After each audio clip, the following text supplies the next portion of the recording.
সাকিব এবং মাশরাফি এই দুইজনের তো রাজনৈতিক একটা পরিচয় রয়েছে, কিন্তু একটা ক্রিকেটার পরিচয় রয়েছে। সেই ক্রিকেটার পরিচয়টা তাদের 20 বছর 25 বছরের।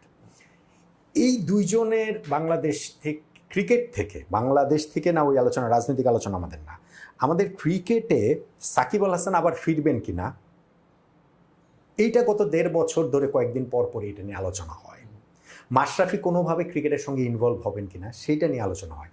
কোয়াব থেকে কি এই বিষয়ে আপনারা কখনো কোনো আলোচনা করেছেন কিনা সংশ্লিষ্ট কারোর সাথে? সেটা সরকার হতে পারে, সেটা বোর্ড হতে পারে। হ্যাঁ, আমরা আমরা দেখেন সবসময় একটা জায়গায় একটা কথা বলেছি, আমাদের কাছে উনি কিন্তু অনলি ক্রিকেটার। ওনাদেরকে আমরা অন্য কোনোভাবে চিনি না। আমাদের সঙ্গে ওনারা কখনো রাজনৈতিক পরিচয়ে মিশেন না। ওনারা কিন্তু আমাদের বড় ভাই, আমাদের সাথে ছোট ভাই, বড় ভাই, কলিগ, এটাই ওনাদের রিলেশন। আমাদের বাইরের কোনো বিষয় নিয়ে কোনো রিলেশন নেই। আমি অনেকবার জিনিসটা ক্লিয়ার করেছি, আমি কোনোভাবে বিশ্বাস করি না যে ওনাদেরকে ধরেন খুনি বানানো হয়েছে। ঠিক আছে, ওনারা একটা দল করেছেন, ওনারা একটা দলের পক্ষে ছিলেন বা একটা দলকে সাপোর্ট করেছেন, এটা সবারই অধিকার আছে। হ্যাঁ, ওনাদেরটা চোখে পড়েছে কেন? কারণ ওনারা নির্বাচিত এমপি ছিলেন। তো এই জন্যে ওনাদের যেই শাস্তিটা আছে বা এখন যেটা সাফার করছেন আর কি, অনেক সাকিব ভাই দেশে আসতে পারছেন না, বা মাশরাফি ভাই স্বাভাবিকভাবে চলাফেরা করতে পারছেন না, ওনাদের এই দুঃখগুলো আমরা সবসময় বুঝতে পারি এবং আমরা সবসময় চাই ওনাদের জন্য কিছু করতে। এখানে শুধু তাই না, ইভেন দুর্জয় ভাই, দুর্জয় ভাইও তো, ওনাকে আমরা কি হিসেবে জানি? আমাদের তো এক্স ক্যাপ্টেন, উনিও তো ফরমার ক্যাপ্টেন, উনি বাংলাদেশ ক্রিকেট বোর্ডের ডিরেক্টর ছিলেন। যদিও দুর্জয় ভাইয়ের সঙ্গে আমাদের এজ ডিফারেন্সটা অনেক বেশি, ওইভাবে মেশা হয়নি, বাট আমরা কাউকে অস্বীকার করতে পারবো না, ওনাদেরকে আমরা শুধুমাত্র ক্রিকেটার হিসেবে চিনি। এখন বিষয় হচ্ছে আমাদের লিমিটেশন কতটুকু, সেটাও আপনার বুঝতে হবে, যে আমরা কতটুকু যেতে পারবো বা আমরা কতটুকু জিনিস নিয়ে আলোচনা করতে পারবো। আমরা আমাদের লিমিটেশন অনুযায়ী আমাদের যতটুকু কথা বলা যায় আমরা ততটুকু বলি। বোর্ডের সঙ্গে বলেছেন?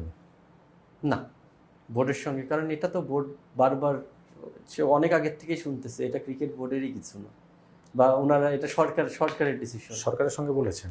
না, সরকার পর্যন্ত তো আমাদের তো এক্সেসই নেই। ক্রীড়া প্রতিমন্ত্রী আমিনুল হক, ওনার সঙ্গে আমরা যেদিন দেখা করি সেদিন আমরা এই বিষয়টা নিয়ে আমরা মূলত ঢাকা লিগ নিয়ে কথা বলেছি।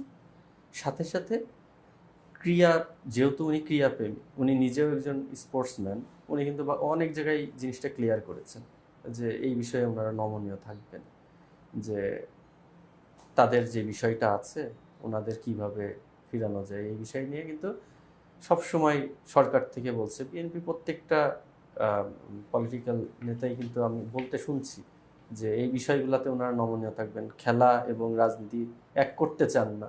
তো আমরাও আশাবাদী যে দ্রুতই একটা সমাধান, যেহেতু এখন একটা পার্মানেন্ট গভর্নমেন্ট এসেছে, ওনারা এইভাবে তো বঞ্চিত থাকতে পারেন না। ওনাদের তো বাংলাদেশের স্বার্থে, বাংলাদেশের পিছনে তো ওনাদের কম অবদান নেই। সাকিব ভাই হয়তোবা 5 থেকে 6 মাস হয়তোবা নির্বাচিত অবস্থায় ছিলেন, আর মাশরাফি ভাই একটা টার্ম, বাট আমি তো কখনোই শুনি নাই মাশরাফি ভাই বা সাকিব ভাই তো